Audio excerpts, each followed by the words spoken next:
Tracy Sable tonight on EWTN News Nightly. President abroad. As Joe Biden continues his trip to Ireland, we hear from a pro-life lawmaker there. Earlier, we spoke with a pro-life member of parliament in Ireland. He weighed in on how the country is receiving President Biden and why the faithful have some questions, too. Joining us now from Ireland is Senator Ronan Mullen. Thank you so much, sir, for being with us today. We really appreciate it. So curious, how has President Biden's trip gone so far from your perspective? And what has the coverage been like? How has he been received there? I think this has been a highly successful visit for President Biden. Irish people are delighted to be getting such attention from the President of the United States. He's been here for 3 days.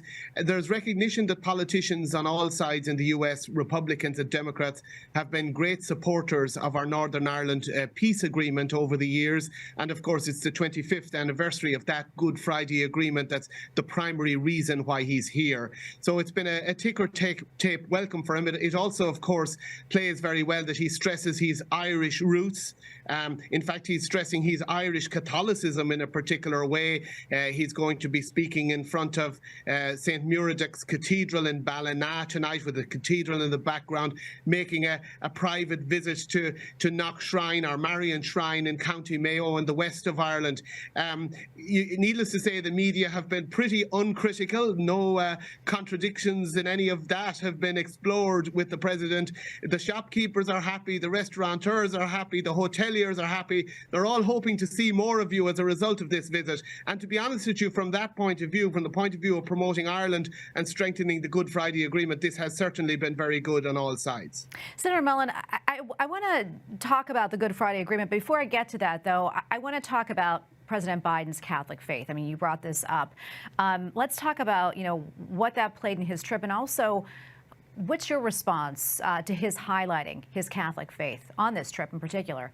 Well, to be honest with you, he's really gone in hard on this, stressing concepts of human dignity, the reminder of his parents to keep the faith, the visit to our Marian Shrine, as I said, speaking with the cathedral in the background. There's obviously an electioneering side of this. It's not just the politician in me saying this, in terms of what his intentions are in terms of 2024. The media in Ireland don't really want to explore that because, in a sense, they like a model of Catholic identity that's comfortable with aggressive pro-abortion policy, which would, I think, be the hallmark of the Biden administration. There haven't been any questions about the blind eye being turned to I think it's now 80 pro-life pregnancy care centres being attacked on your side of the Atlantic, the pushing of abortion in connection with international development aid.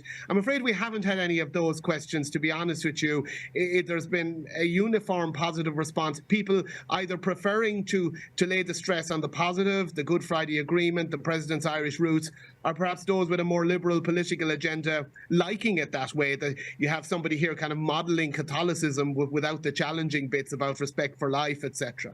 Yeah. And of course, obviously, you're a pro-life lawmaker, you're Catholic, you're in Ireland right now. What is the state of the church in Ireland and also the pro-life movement? Where are you right now in Ireland?